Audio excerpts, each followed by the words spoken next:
Well, next to the story of the dog being kept illegally in a flat that takes in such exotic locations as Australia, California and Preston. Yes, pin back your ears for this one. It's all about Adam Hawes and his pet Boris, who live at Centenary Mill in Preston. Now, Adam didn't know he wasn't allowed to keep Boris there until he got a letter from the company which manages the mill. And that is when the fun started, as Claire Fallon reports. It all began when a letter arrived in Adam Hawes' mailbox. Be advised, the lease for this property states not to keep pets at the property without prior written consent of the management company. If the dog is not removed, we will have no alternative but to take further action. So there it is in black and white. No dogs in Adam's apartment building. It was just unnecessarily harsh. It was just so direct. There was no politeness about it. There was no compassion or sympathy or anything.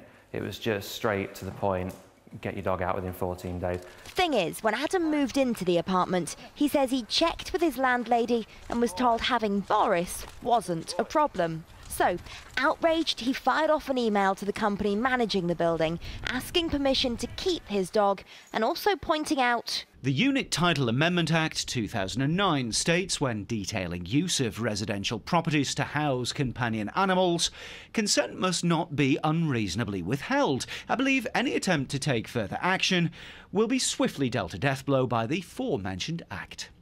And that's when things got really interesting. The legal director of the management company messaging back saying... Unfortunately, as the Unit Title Amendment Act was passed by the Australian government, it has little relevance to a property in Preston. Unless there's any other foreign legislation you feel may deal a death blow to our intention, surely there's something you can find in California. They love dogs. I suggest you stop keeping a dog in the property at once. You'd be forgiven for thinking that an angry adolescent had written it. It was written just so sarcastically, it was patronising, condescending, conceited. It didn't end there, though.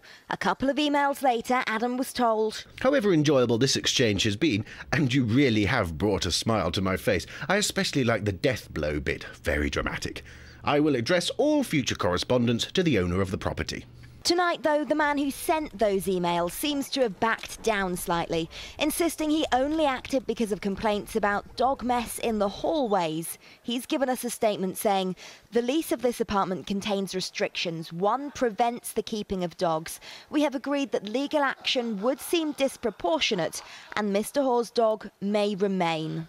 So, with Boris no longer threatened with eviction, it seems every dog does have its day. Claire Fallon, Granada Reports, Preston. Boris looks like he doesn't care at all. No, I don't think An amazing tale, someone is making me say. Anyway, still to come.